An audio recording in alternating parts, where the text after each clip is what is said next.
Assalamualaikum warahmatullahi wabarakatuh. Kembali hadir dengan saya Nyai Paricara. Kali ini saya akan kembali menghadirkan sebuah cerita lama ya, cerita tentang sejarah Kerajaan Demak. Raden Patah merupakan pendiri Kerajaan Demak Bintara ya.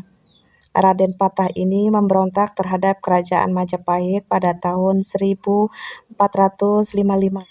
Raden Patah ini memiliki banyak nama.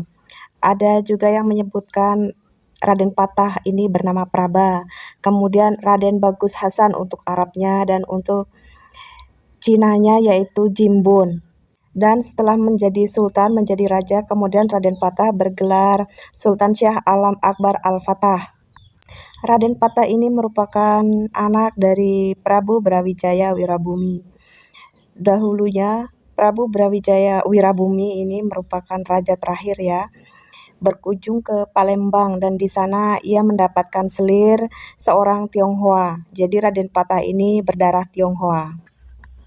Sebelumnya permaisuri dari Prabu Brawijaya Wirabumi ini merasa cemburu karena Prabu Brawijaya Wirabumi ini memiliki selir dari Tionghoa yang sangat jelita ya. Sehingga kemudian Prabu Brawijaya Wirabumi ini menyerahkan selirnya itu kepada adipati di Palembang bernama Arya Damar. Dan meskipun ditinggalkan oleh sang ayah ya Prabu Brawijaya Wirabumi tetap meninggalkan sebuah mahar ya untuk istrinya dan untuk tanda pengenal kepada anaknya nanti.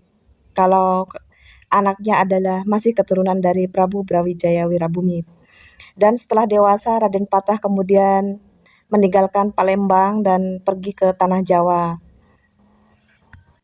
Dan di Pulau Jawa Raden Patah ini kemudian berguru kepada para sunan ya, yaitu kepada Wali Songo. Dan Raden Patah ini sempat bertemu dengan Prabu Brawijaya Wirabumi dengan memberikan tanda pengenal dari ibunya, yang mana tanda pengenal itu pernah diberikan oleh Prabu Brawijaya Wirabumi kepada ibunya. Namun begitu Raden Patah merasa bahwasanya kerajaan Hindu ini sudah terlalu tua dan harus diubah menjadi sebuah kerajaan Islam ya. Dan Raden Patah ini kemudian bertekad untuk memberontak terhadap ayahnya sendiri. Dan akhirnya Raden Patah pun memberontak pada tahun 1455. Dan akhirnya pemberontakan Raden Patah ini tidak sia-sia dan Raden Patah pun dapat memenangkan dari sebuah peperangan dan akhirnya membangun kerajaan Demak Bintara. Pada awalnya Raden Patah ini membuka sebuah hutan yang bernama Hutan Gelagahwangi. Jadi hutan ini hutan yang sangat lebat ya.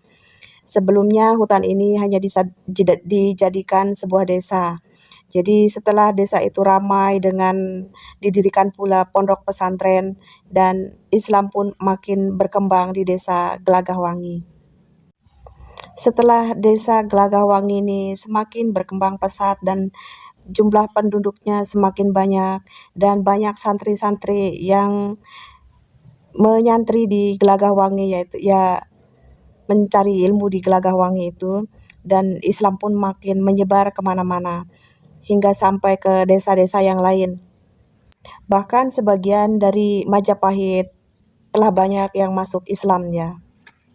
Dari situlah Raden Patah kemudian mencoba untuk membangun kekuatan dan sebelumnya yang hanya beberapa ribu dari desa Gelagahwangi saat melakukan pemberontakan di perjalanan sepanjang jalan begitu banyak rakyat jelata yang ikut serta di antara para anggota perang ya. Prabu Brawijaya Wirabumi saat itu memang sudah merasa pasrah ya, kalaupun dia harus terkalahkan oleh anak kandungnya sendiri dan dia sudah merasa lelah dengan semua yang ada di Majapahit, dengan hiruk-pikuk yang terjadi di Majapahit ya.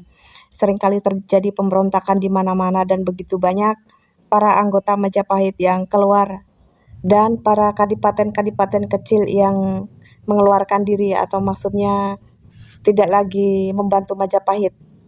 Jadi Majapahit ini semakin hari semakin keropos dengan banyaknya terjadi pemberontakan-pemberontakan di dalamnya. Sehingga ketika Raden Patah ini masuk dan memberontak, keadaan Majapahit ini sangat keropos dan tidak mampu lagi untuk membendung sebuah pemberontakan dari luar. Sehingga Majapahit ini akhirnya kalah dan kemudian kerajaan pun dipindahkan ke Gelagahwangi sehingga diubah namanya menjadi Demak Bintara. Demikian itu tadi sedikit cerita tentang kisah Raden Patah ya, yang sebelumnya adalah anak dari Prabu Brawijaya Wirabumi dengan selirnya dari Tionghoa ya, dan selir ini berasal dari Palembang ya, berasal dari Cina tapi tinggalnya di Palembang.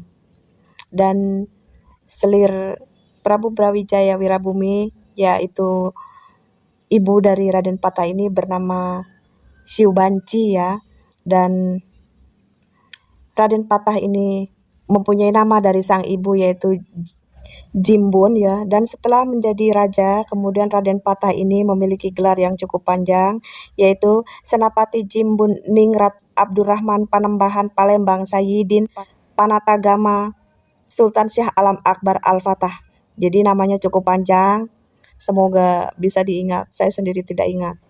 Sekian cerita dari saya tentang Raden Patah. Mohon maaf jika terdapat banyak kesalahan karena memang sangat banyak kesalahan saya ya.